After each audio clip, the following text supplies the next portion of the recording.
Усім прывітанне, з вами Зміцер Лукашук, і мы распачынаем новы тыдзень нашымі стрымамі з варшаўскай студыі Еўрарадыё. Сумесны праект Еўрарадыё Е-прамовы, абмяркоўваем падзеі ў Беларусі і за яе межамі. Ну што ж, варта пачаць панядзелак сур'ёзнай размовай з сур'ёзным чалавекам. І таму сёння, і ось акурат зараз у нас у гасцях дарадца Святланы Ціхановскай па міжнародных пытаннях Франак Вячорка. Добрый день, спадар Франак. Добрый день. Що ж таки, хоць візіт у ЗША быў ужо даўнавасценька, інфармацыйны не той, што нават шум, а шок ад гэтага візіту, ну, троху ўжо спаў, і я маю на ўвазе, безумоўна, гэтую сустрэчу з Байденам, але, карыстаючыся тым, што мы даўно не бачыліся, не размаўлялі, я ўсё ж таки, можа быць, вярнуся ад пачатку да гэтай тэмы. І першая тэма, ўсё ж таки праўду, Франак, час прайшоў, можна сказаць праўду. Гэта сустрэча з Байденам, яна ўсё ж таки планавалася, ці яна стала нечаканасцю і для вас саміх? Мы рабілі ўсё магчымае, каб яна адбылася. І калі мы рыхтавалі паездку, мы разлічвалі, што такая сустрэча адбудзецца. Хаця практычнае пытанне, ўсю палітыку па рэгіёне прымаюць у дзяржаўным дэпартаменце. Таму сустрэча з дзяржсакратаром была, ў прынцыпе, нашмат больш канкрэтная, чым сустрэча з прэзідэнтам, але сустрэча з прэзідэнтам, канешне, гэта сімвалічна важна, і я думаю, што факт, што яна адбылася, гэта такі штрышок, кропка у гадавой ацэнцы у падвядзенні гадавіны міжнароднай працы Ціхановскай. Тым не менш, Франак, вы так і не адказалі, наколькі ўсё ж таки гэтая сустрэча стала, я не ведаю, нечаканасцю. Можа быць, там вагаліся, можа думалі, што не будзе, але потым я не ведаю. Зміцер, гэта ж не латарэя, это ж не латарэя, не знаю, там не казино, там што нечакана я выйграў там лато. Не, гэта праца, ёсць праца. Ты працуеш над тым, каб адбыліся сустрэчы. Каб атрымаць нейкую сустрэчу, трэба доўга працаваць. Гэта ты рыхтуеш свой парадак дня, вы дамаўляецеся са стафам. Кожная сустрэча гэта куча падрыхтоўкі. Каб дабіцца сустрэчы там з Менендесам, кіраўніком камітэта па замежных справах Сената, у нас было прыкладна 8-10 званкоў, калі не памыляюся, куча перапісак з яго стаферамі. Тое самае з Байденам. Перад этой сустрэчай з Байденам, якая адбылася, ў рэшце рэшт была сустрэча з Джейком Саліванам, гэта дарадца па нацыянальнай бяспецы. І гэта праца, так? Калі мы ехалі ў Італію пару месяцаў таму назад, у нас не было сустрэчаў увогуле пацверджаных на высокім узроўні, і гэтыя сустрэчы мы здабывалі, мы працавалі над імі, мы тлумачылі, чаму яна важная. І ў выніку паездка атрымалася на самым высокім узроўні, што мы самі былі здзіўленыя і ў шоку. Гэта так бывае, гэта праца, гэта не ўдача, што нам пашанцавала. Гэта праца, і ты альбо атрымліваеш сустрэчу, альбо не. Але факт сустрэчы гэта ўжо вялікае дасягненне. Я вось да гэтага і вёў, каб ты па выніку расказаў, колькі ўсяго было ўкладзена, каб гэта ўсё і атрымалася. Бачыш, такімі нібыта такімі жартоўнымі падколкамі я змусіў цябе на такое, можа быць, адкравенне. Але, Франак, да гэтага часу тая паездка, тая сустрэча нейкім чынам адгукаецца, я маю на ўвазе, ці змянілася, можа быць, магчымасці па пабудове новых візітаў, што раней было складана, а зараз, это ж ад Ціхановскай, яна ж з самім Байденам сустракалася, цяпер там без праблем, дзверы адчыненыя. Неяк змянілася магчымасці? Ясна, што яна адразу павышае статус і ўзровень, калі з Байденам не так шмат дзяржаўных лідараў сустрэлася. За гэты год ён прыняў, калі памыляюся, у Белым доме 5-6 лідараў. Таму сапраўды гэта адразу дае вагі. Адразу Лацінская Амерыка зацікавілася, Бразілія, якая з'яўляецца істотным партнёрам для Беларусі гандлёвым, таксама зацікавілася ў сустрэчы. З'явіўся Борис Джонсон, таму што калі рыхтавалася паездка ў Великабрытанію, мы мелі запрашэнне ад міністра Раба, Дамініка Раба, а Джонсон узнік практычна тады, калі Байден пацвердзіў сваю сустрэчу, яе не было. Зараз з'явіліся сустрэчы з еўрапейскім інвестыцыйным банкам, еўрапейскім банкам рэканструкцыі і развіцця. Гэта тыя банкі, якія ажыццяўляюць інфраструктурныя праекты. Ну, это не дробнае там фінансаванне бізнесу, это вялікія праекты, там пабудова дарог, развіццё гарадской інфраструктуры, экалогіі і так далей. І мы ў рэшце-рэшт пачалі гаварыць не толькі пра тое, як скінуць рэжым, а пачалі гаварыць пра будучыню Беларусі. І вельмі класна, што гэтыя перамовы вядзе Ціханаўская, і што это не проста так, а давайте вот мы распрацуем рэформы на будучыню, а гэта адразу канкрэтыка. Мы бярем нейкія праекты, якія ёсць цяпер, якія замарожаныя, і абмяркоўваем, што вось у выпадку, калі Лукашенко сходзіць у бліжэйшыя 12 месяцаў, такія-то праекты могуць вярнуцца ў Беларусь. Это ўсё канкрэтыка, якая будзе ў доўгатэрміновай перспектыве служыць планам дзеянняў. І гэтыя адносіны, яны сфармаваныя, яны усталяваныя, у нас ёсць имейлы там, і тэлефоны да кожнага стафера, і ў міжнародных інвестыцыйных банках, міжнародных структурах, УАН. Як толькі ўзнікае нейкае пытанне, як там што вырашыць, то мы ведаем, да каго звяртацца. Кантакты вырашаюць, і гэтыя кантакты усталяваныя. Можа быць, хтосьці чакаў, што пасля такой паездкі насычанай, пасля такіх сустрэчаў Ціханаўская там пойдзе ў адпачынак на пару месяцаў, перавесці дух, офіс там неяк так расслабіцца. Але гляжу, адпачынку фактычна не было. Такая насычаная, фактычна штотыднёвая праграма. Наколькі лёгка даецца, і што б ты адзначыў за апошнія тыдзень-два з візітаў, са зробленага? Што такое знакавым можна лічыць? Мы зрабілі новую стратэгію міжнароднай дыпламатычнай дзейнасці офісу і кабінету Святланы Ціханаўскай, вызначылі новыя прыярытэты, колькасныя і якасныя паказчыкі на бліжэйшыя месяцы, якія мы хочам сустрэчы, якія ў нас ёсць праблемы. І мы зараз проста пачынаем колькасць пераводзіць у якасць. Раней сам факт сустрэчы быў важны, але зараз там Макронам і Меркель нікога не здзівіш. І таму трэба, каб гэтыя ўсе кантакты пераводзіліся ў практычную плоскасць. З таго, што было апошняе, я думаю, што перамовы з Ярай, яны былі псіхалагічна вельмі цяжкія. Яра зараз думае, якім чынам ёй выходзіць з гэтай сітуацыі, згортваць імпарт з Беларусі, яны ўжо маральна рыхтуюцца на спыненне гэтага партнёрства. Таксама мы працуем з украінцамі і з грузінамі, дарэчы, апошнія кантакты былі цікавыя, каб не выдавалі нашых суграмадзян, якія пераехалі ў Кіеў і ў Тбілісі. Грузіны паабяцалі літаральна пару дзён таму назад, што ніводнага беларуса па палітычных прычынах не выдадуць Менску. І тое самае ў Кіеве. І ў Кіеве адразу некалькі справаў, гэта лінія Шышова, і нам трэба дабіцца справядлівага расследавання ў смерці. Таму мы зараз камунікуем з МЗС, каб гэтае расследаванне, якое нібыта Зеленскі ўзяў пад асабісты кантроль, каб яно закончылася вынікам, а не так, як следства ў справе Шарамета таго самага. Ну і з Украіны таксама гаворым пра санкцыі. Вы ж ведаеце, што яны пакуль не далучылись да сектаральных санкцыяў, і мы спрабуем знайсці вось гэтую лінію, наратыў, з якім можна да іх падступіцца. Ну, яны кажуць, што яны вельмі залежаць ад гаручазмазачных матэрыялаў, ад імпарту цэлай лінейкі прадукцыі з Беларусі, таму яны не могуць проста так увесці санкцыі. І яны зараз пачынаюць працэс дыверсіфікацыі гэтых паставак, каб увосень, яшчэ ў гэтую восень, яны маглі далучыцца да еўрапейскіх санкцыяў. Ну, гэта ўсё такая складаная праца, і 90% з ёй не цікава. Нават я распавядаю, я разумею, што это нудна, так? Таму што гэта не нешта такое вау, што пойдзе ў загалоўкі. Але гэта тая праца, якую нехта павінен рабіць. І мы вось яе робім. Гэта пісанне, гэта нецікавыя кансультацыі, сустрэчы, але нехта яе павінен рабіць. Безумоўна, я вярнуся некалькі пунктаў. Першае, гэта сітуацыя з выдачай беларусаў. Можа, я штосьці прапусціў, але пра выдачу з грузінскага боку я не чуў, што былі такія выпадкі, нягледзячы на тое, што ёсць там адпаведныя дамовы пра супрацы паміж спецслужбамі і гэтак далей. Ну, яны, наколькі я разумею, даўно былі запланаваныя гэтыя супрацы. А з Украінай справа іншая. Ужо больш чым 1,5 беларусаў былі выдадзеныя па патрабаванні беларускай стараны.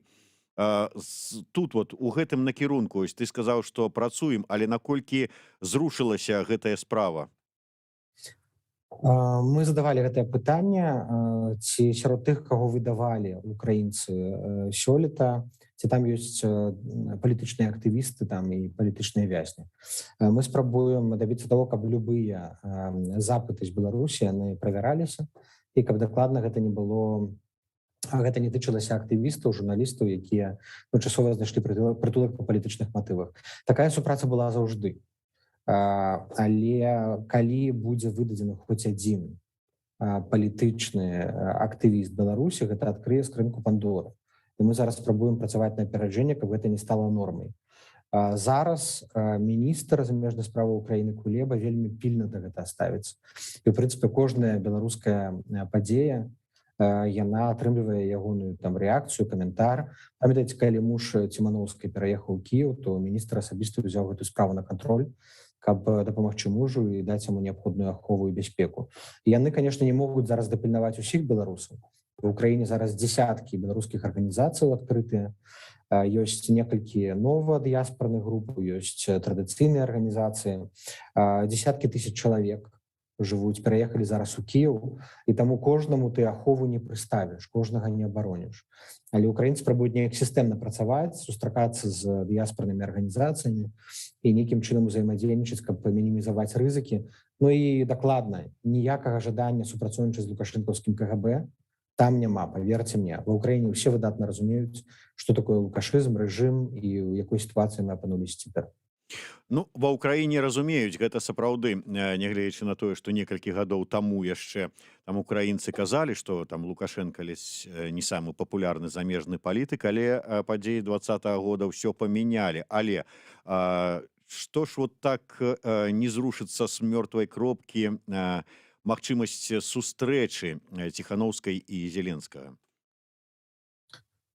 Гэта тое, што трэба рыхтаваць. Пакуль што мы не падрыхтаваліся, не атрымалі адпаведнае запрашэнне. Быў нефармальны контакт у Вільні, гэта быў прыём і там з нагоды гадавіны каранацыі Міндоўга. І там быў Зеленскі, Святлана, яны перасекліся, яны падзякавала Украіне за дапамогу. Ну, это была такая досыць дружалюбная сяброўская размова. Але перамову ў звычайным такім білатэральным фармаце, афіцыйным і пратакольным, не было.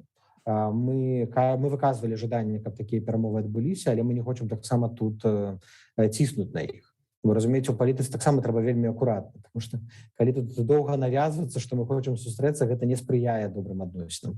Я думаю, што украінцы і без гэтай сустрэчы яны робяць вельмі вялікую работу. Яны вельмі шмат падтрымліваюць, дапамагаюць. І для нас важна, каб быў вынік, правда, а не толькі сімвалічныя сустрэчы, тым больш, калі ёсць нейкія ў іх перасцярогі. Я вярнуся да узгаданых перамоваў з Ярай, цяжкіх маральна, як ты сказаў, і адначасова па сітуацыі з МВФ і выдзяленнем гэтага транша. Ўсё ж такі і офіс разам з НАУ «Латушкі» так вось праводзілі такую кампанію, заклікалі не выдаткоўваць гэтыя грошы беларускаму рэжыму. Грошы ўсё ж такі выдаткаваныя. Пакуль яшчэ мінскіх не атрымаў, але сам факт прыняцця такога рашэння. І ў сітуацыі з Ярай. Ўсё ж такі яны, наколькі я разумею, не прымаюць канчатковага рашэння, не скасоўваюць кантракт з Беларуськаліем да таго моманту, пакуль там не пачнуць дзейнічаць санкцыі, пакуль там кантракт не скончыцца, а потым ужо там магчыма там перагледзяць і гэтак далей. Вот гэтыя два моманты ўсё ж такі, як ты лічыш, гэта такая параза беларускага боку, я не буду ў дадзеным выпадку гаварыць офіса, таму што працавалі над гэтымі пытаннямі не толькі офіс, але і іншыя, увогуле беларускае грамадства рэагавала на гэта. Ці ўсё ж такі, што маглі, то і зрабілі? Гэта таксама не ставілася. Ёсць рэчы, на якія цяжка паплываць. Вось гэты інструмент МВФ, ён задумаўся як выключна тэхнічная установа, які проста выдае тэхнічныя жэтоны, токены, якія потым розныя дзяржавы могуць абмяняць на рэальныя грошы. МВФ гэта не палітычная інстытуцыя, якая прымае палітычнае рашэнне. І ў МВФ ёсць там колькасць галасоў. І каб нейкае рашэнне прыняць там пра заблокаванне, незаблокаванне, нейкія абмежаванні, трэба мець гэтую большасць галасоў. Ну і мы гэтую большасць галасоў здабываем. Але там не толькі Еўразвяз і Злучаныя Штаты, там шмат іншых краінаў. Таму мы зараз працуем над тым, каб все-таки мець бальшыню галасоў МВФ, пакуль што гэтай большасці у нас няма. Это не значит, што іншыя падтрымліваюць Лукашэнку, іншыя проста не думаюць пра Беларусь. А нам трэба заваяваць іх сэрцы і палітычную волю. Ну і мы будзем працаваць над непрызнаннем рэжыму, таму што вылучэнне гэтых грошай гэта тактычная кампанія, а больш важнае стратэгічнае гэта прызнанне. Калі бальшыня міжнародных структур, у тым ліку МВФ і ААН проста перастаюць прызнаваць рэжым Беларусі як легальнага партнёра, як урад, з якім можна камунікаваць, тады не будзе праблем з МВФ. Бо цяпер яны ўсе не прызнаюць Лукашэнку, яны, як усе, бальшыня, з ім не камунікуюць, але непрызнанне ўраду як такога паўнацэннага не адбылося. І гэты працэс трэба фіналізаваць. Трэба вось гэтыя дэкларатыўныя заявы аб непрызнанні рэжыму яго перавесці ў практычную юрыдычную плоскасць. Мы зараз працуем з юрыстамі, таксама шукаем выхад з этой сітуацыі. Калі яго бальшыня краінаў свету, дзяржаваў свету перастаюць гэты ўрад прызнаваць, тады не будзе вылучэння грошай МВФ. З Яра іншая сітуацыя. Так што Яра гэта камерцыйная установа. Яны кіруюцца бізнесам, камерцыйнымі інтарэсамі. Ну і калі яны могуць закупляць танныя калійныя угнаенні, сыравіну для сваёй прадукцыі у Беларусі, то яны гэта робяць. І яны пралічваюць там плюсы, мінусы, рэпутацыйныя рызыкі ў тым ліку. Ну і наша задача ім паказаць, прадэманстраваць, што яны больш губляюць рэпутацыйна, чым атрымліваюць ад гэтай супрацы. І мне здаецца, мы іх пераканалі. Яны ўжо памянялі сваю рыторыку, і нават публікацыя супольнай заявы з Ціханаўскай на іхнім сайце, тое, што Беларусь адбываецца тэрор, гэта таксама ўжо вялікае дасягненне. Зараз трэба проста давесці справу да канца, і не толькі каб Яра, але каб усе іншыя партнёры, буйныя кампаніі, якія гандлююць з рэжымам, з дзяржавай, каб яны гэтую супрацу спынілі. Ніна Новікова пытаецца, ці будзе офіс працаваць у накірунку прызнання Лукашэнкі тэрарыстам? Офіс быў першы, хто пачаў гэтую кампанію. Это была першая тэма ў верасні мінулага года. І у нас было некалькі кансультацыяў з міжнароднымі структурамі на гэтую тэму з Еўразвязам. Асобна была сустрэча з міністрам замежных справаў Нідэрляндаў Блокам, асобна з міністрам замежных справаў Латвіі Рынкевічам. Мы глядзелі розныя варыянты і легальныя працэдуры, якім чынам это можна зрабіць. У многіх краінаў Еўропы, Еўразвязу няма, ў прынцыпе, такой працэдуры прызнання нейкай структуры ці рэжыму тэрарыстычнымі. Але што яны могуць зрабіць? Яны могуць зрабіць вербальна, назваць яго тэрарыстычным, але гэта не будзе мець юрыдычныя сілы і, адпаведна, не будзе пратварацца ў нейкія санкцыі, нейкія санкцыйныя меры. А другі варыянт – гэта калі адбываецца праз дзяржаву, праз пракуратуры і суды, гэтае прызнанне. Але для гэтага трэба, каб быў паспяховы кейс. І працэдура выглядае так. Нямецкія следчыя, напрыклад, падалі скаргу на Лукашэнку за злачынствы супраць чалавечнасці ў Беларусі. Гэты кейс разглядаецца пракурорам. Калі выносіцца рашэнне, тады на аснове гэтага і робяцца захады, каб прызнаць яго тэрарыстычнымі. Праблема усіх гэтых працэдур, што яны вельмі доўгія, што юрыдычныя працэдуры, следчыя дзеянні могуць займаць гады.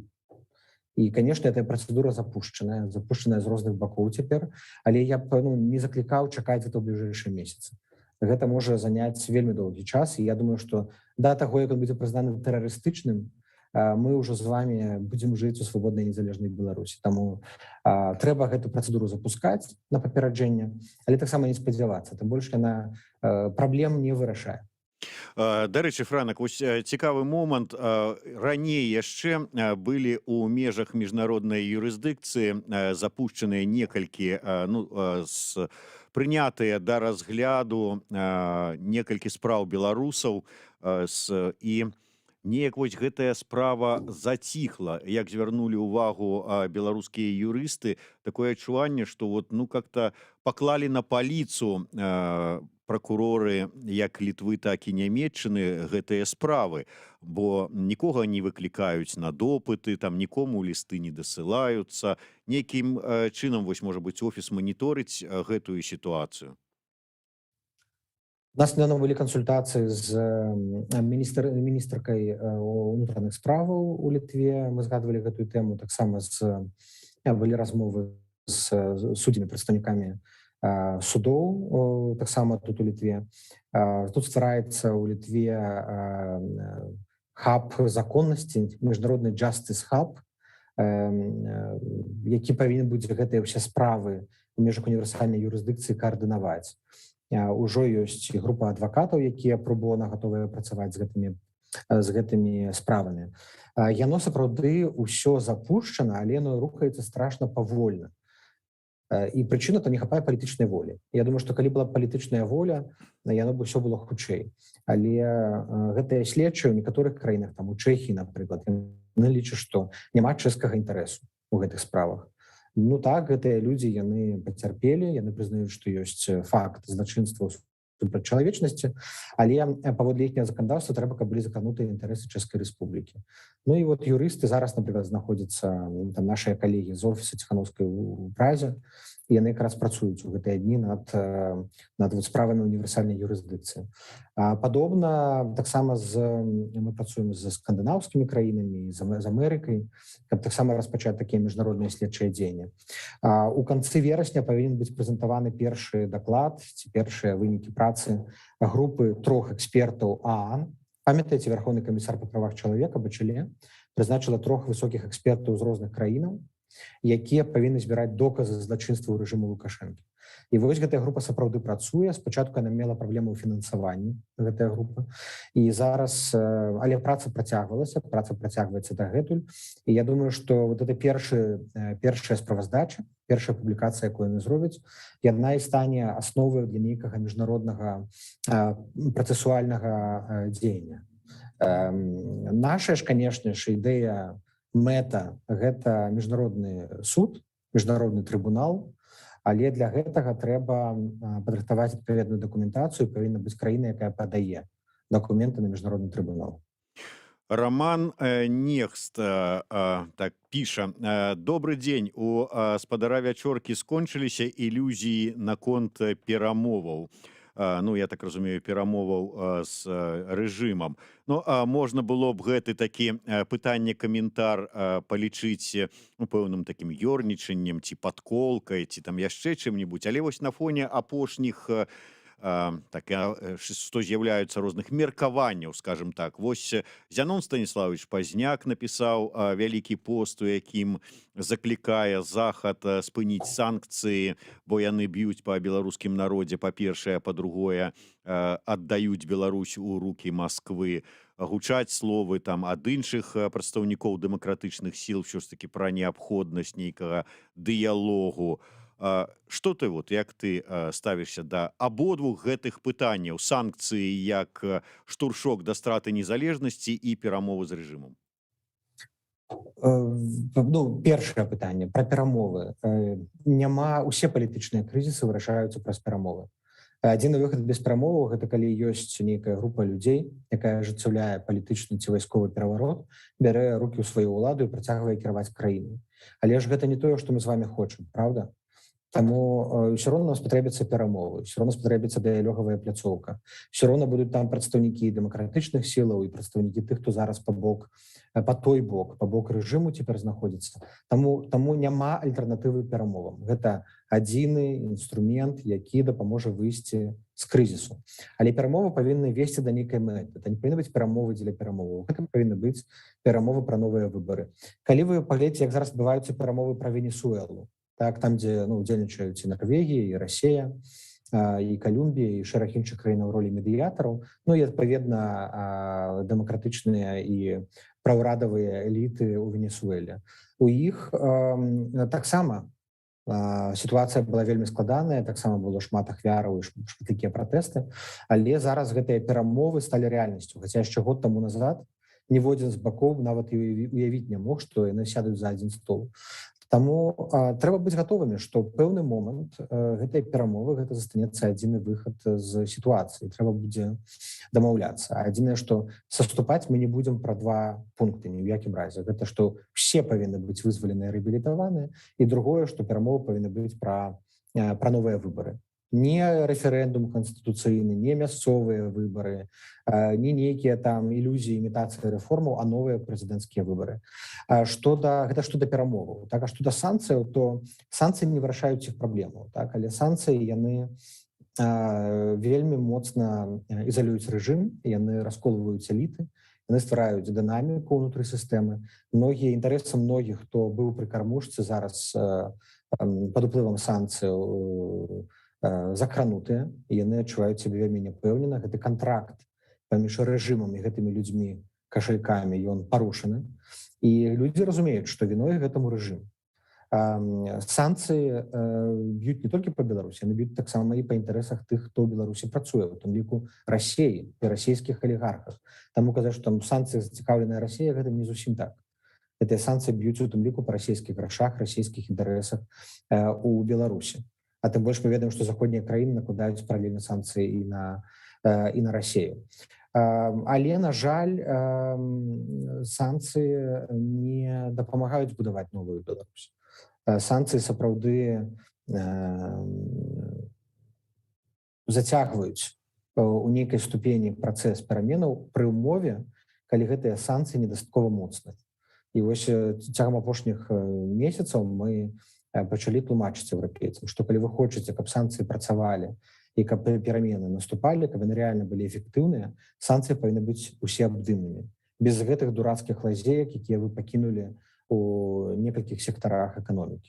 Таму што калі вы ўжо ўводзіце ў санкцыі, зрабіце так, каб яны працавалі. Таму што ў выніку і людзі расчароўваюцца, і санкцыі не прыносяць патрэбнага выніку. Амаль усе кашалькі рэжыму, якія былі ў 4-м пакеце, яны ўжо перапісалі свае актывы. Там, хто на Пракапеню, хто яшчэ на кагосьці. І так быць не павінна. Калі вы прымаеце санкцыі, рабіце так, каб іх нельга было высці. Не дыпламатычна так прагучала, дурацкія лазейкі, но зато вельмі шчыра і праўдзіва. Вожык Патрыёт пытаецца, што зараз адбываецца з новымі санкцыямі ЕС і ці рыхтуецца адказ на міграцыйны крызіс? Тыдзень таму назад былі кансультацыі ў Еўрапарламенце, там збіраліся прадстаўнікі беларускай групы, сябры свабоднай Беларусі. У Еўрапарламенце збіраліся эксперты, прадстаўнікі Еўракамісіі. Яны дамовіліся ўводзіць санкцыі, здаецца, быў кансэнсус. Все згодныя, што Лукашенко ўжо напрацаваў сабе на 2-3 новых пакеты з улікам апошніх правакацыяў, Шышова, Ціманаўскай, міграцыйнага крызісу.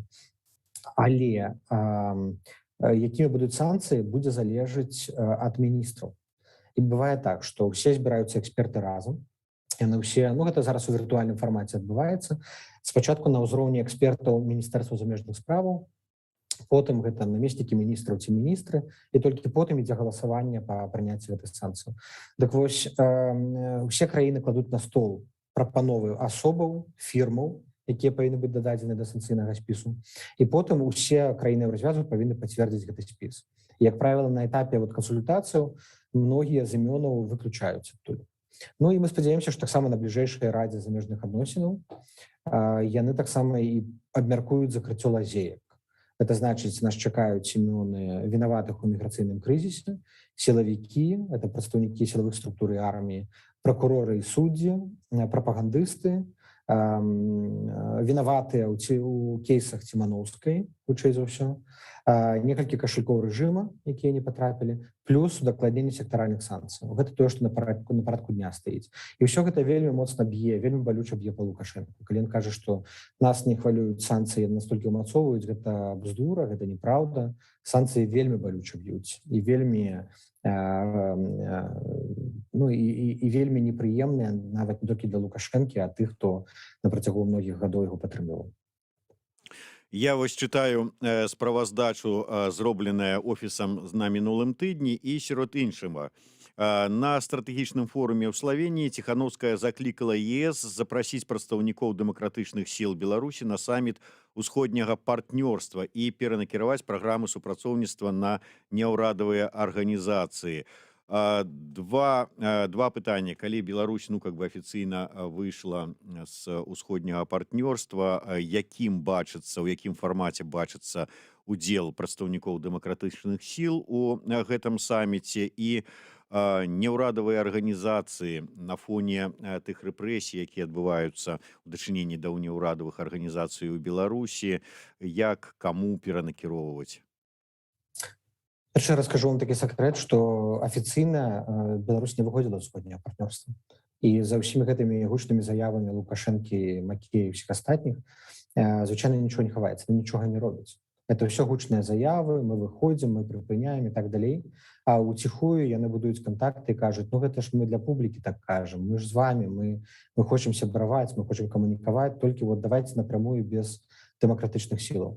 Яны не выходзілі з усходняга партнёрства, ну і нават хаця бы таму, што няма працэдуры выхаду з усходняга партнёрства. Вось, але пры гэтым мы бачым, што яны спрабуюць камунікаваць. І яны спрабуюць нават літоўцам, так, яны, вы памятаеце гэтую заяву Макей? Ён кажа: мы тут літоўцам даўно ўжо прапаноўваем кансультацыі па сітуацыі на мяжы. Насамрэч, это гучала як прапанова: калі вы з намі сустрэнецеся і пачнеце камунікаваць як з урадам, мы прыпынім пасылаць вам мігрантаў. Яны займаюцца такім наўпроставым шантажом, узамен патрабуюць камунікацыі, прызнання легітымнасці за спынення міграцыйнага крызісу. Тое самае з усходнім партнёрствам. Так? Яны кажуць, што мы гатовыя працягваць удзельнічаць так далей, але не патрабуйце ад нас дыялогу з дэмакратычнымі сіламі, проста прызнайце нас. Лукашэнку вельмі залежыць на прызнанні, на легітымнасці. Ён проста спаць не можа па начах, яму трэба сустракацца з замежнымі лідарамі, яму трэба, каб яму дасылалі віншавальныя тэлеграмы. Ён нарцыс, які, для якога вось гэты момант прызнання крытычна важны. І ягоныя псіхі, якія мы з вами назіраем ўсё больш і больш часта, яны выкліканыя менавіта тым, што як жа так, вы мяне не цэніце, а ў мяне тут армія, у мяне тут ОМОН, я кантралюю сітуацыю, а для вас все яшчэ лідар Ціхановская. Гэта значыць, што вот пытанне легітымнасці ўсё-таки тут краевугольнае, і нам трэба дабіцца фінальнага непрызнання Лукашэнкі. Тады ён будзе рабіць больш памылак, тады ён будзе менш трымаць себе ў руках, і ўрэшце рэшт тады ён згубіць рэшту даверу, якая яшчэ ёсць да яго з боку сілавых структур, номенклатуры, якой ён жывіцца. Ну а пра ўсходняе партнёрства мы адразу заявілі, што не хоча Лукашенка, будзе ўдзельнічаць беларускі народ і ў межах саміту, і ў межах грамадзянскага форуму, дзе працуюць вельмі актыўна беларускія НДА уже шмат гадоў. І мы прапанавалі тыя інфраструктурныя праекты, якія былі разлічаныя на беларускія улады, на супрацу з рэжымам, іх пераарыентаваць на грамадскія праекты. І гэта было б справядліва, сумленна. Мы ўжо бачым, як фармуецца гэтая грамадзянская супольнасць у выгнанні, зараз фармуе новую Беларусь. І яе трэба падтрымліваць, каб калі перамены пачнуцца, у нас ужо была гатовая інфраструктура, каб хутка, безбалезна вось гэты этап трансфармацыі транзіту прайсці. Франак, два, можа быць, кароткіх пытання. Першае, ну, я разумею, што тут, в прынцыпе, на ўзроўні верыш, не верыш, цяжка ў дадзенай сітуацыі гаварыць, але тым не менш, наколькі рэальна ацэньваеш паспяховасць, от абвешчана было там гатоўнасць нумар 1 да ўсебеларускага страйку. Вот ўсё ж такі, скарыстаючы гэтым словом, верыш у тое, што гэты ўсебеларускі страйк сапраўды вот з хвіліны на хвіліну адбудзецца? Адкажу так, я веру ў страйк як форму пратэсту, і я думаю, што это будзе адна з ключавых акцыяў, калі гэтая новая хваля пачнецца. А наконт даты, часу, калі гэты страйк пачнецца, павінны прымаць рабочыя. І толькі яны адчуваюць, якім чынам, калі гэты страйк трэба анансаваць і пачынаць. Зараз на розных прадпрыемствах рэжым, адміністрацыя вельмі уважліва, вельмі акуратна, вельмі асцярожна абыходзіцца з рабочымі. На многіх рэгіянальных прадпрыемствах выпісваюць прэміяльныя, нават двайныя зарплаты. На просьбы ці скаргі рабочых рэагуюць. Это таксама вынік нашай з вами працы. Тое, што рабочых пачалі паважаць, пачалі баяцца. Не паўсюль, але на многіх прадпрыемствах. Улады выдатна разумеюць, што страйк магчымы, і таму яны зараз робяць усё магчымае, каб рабочых задобраць. Ці змогуць яны гэта рабіць доўга, не думаю. Ці уплывае гэта на гатоўнасць рабочых страйкаваць? У пэўнай ступені так. І на заканчэнне от глядзі я чытаю так вынікі візітаў ціханаўскай і на гэтым тыдні і на мінулых і раней заўсёды сустракаюцца такія, ну ось як напрыкладу на мінулым тыдні галоўныя тэмы сустрэч. Я выдзерну толькі тое, на што хачу звярнуць увагу: як павялічыць дапамогу грамадзянскай супольнасці. На сустрэчы з еўракамісарам Варгіліем Ціханаўская прызвала ЕС запусціць праграму дапамогі для журналістаў і незалежных СМІ. Ну і гэтак далей, гэтак далей. Мы чуем абяцанні, мы чуем нейкія словы там гарантавання таго, што мы вот зробім тое, мы разгледзім такія. Вот, ну, абяцанні ёсць, іх прыемна чуць. Вот і словы падтрымкі, і абяцанні дапамогі. Ёсць нейкая такая схема ці, можа быць, там сістэма, каб потым пракантраляваць. А вот ці выканалі гэтыя палітыкі сваё абяцанне, ці былі выдаткаваныя грошы, і куды яны насамрэч пайшлі, гэтыя грошы, да каго яны патрапілі па выніку? Няма такой схемы, як ацаніць, пракантраляваць вылучэнне сродкаў. Розныя дзяржавы, розныя краіны, розныя інстытуцыі робяць гэта аўтаномна. Нешта выдзяляе там на падтрымку Нарвегія, нешта Эстонія, нешта Брусэль, нешта Вашынгтон. І яны, як правіла, працуюць у межах сваіх прыярытэтаў. Нешта праз інстытуцыйныя фонды, нехта напрамую там падтрымлівае ЕГУ, нехта дае стыпендыі еўрапейскім універсітэтам. Нават Румынія выдзеліла 100 стыпендыяў беларускім студэнтам. Дарэчы, толькі 10 месцаў занятыя. Там выдатныя універсітэты, выдатныя стыпендыі, 90 месцаў свабодныя. На жаль, нейкага цэнтральнага пункту, дзе можна ацаніць размеркаванне гэтай дапамогі, няма. Але мы працуем над тым, каб гэта з'явілася, каб гэта было празрыста, это было даступна, і каб беларусы маглі дакладна зразумець, якім чынам гэтая дапамога размяркоўваецца. Гэта сапраўды праблема. Іншая праблема, што вельмі мала дапамогі даходзіць да Беларусі.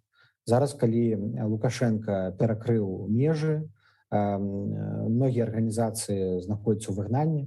На жаль, там многія ініцыятывы, якія застаюцца ў Беларусі ці працягваюць партызанку ў Беларусі, яны гэтай дапамогі ніякай не бачаць. І таму, да, мы гэтыя пытанні ўсе падымаем, каб яны былі, гэтыя праграмы больш эластычныя, каб яны даходзілі да тых, каму гэтая дапамога патрэбная ў першую чаргу.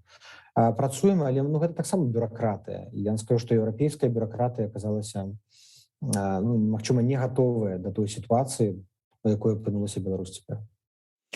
Дзякуй вялікі. Ну што ж, поспеху нам усім у нашай справе. Кожны робіць, што можа, што ўмее, што ў яго лепей атрымліваецца на сваім накірунку. Франак Вячорка, Зміцер Лукашук у сумесным праекце Еўрарадыё і Е-прамовы.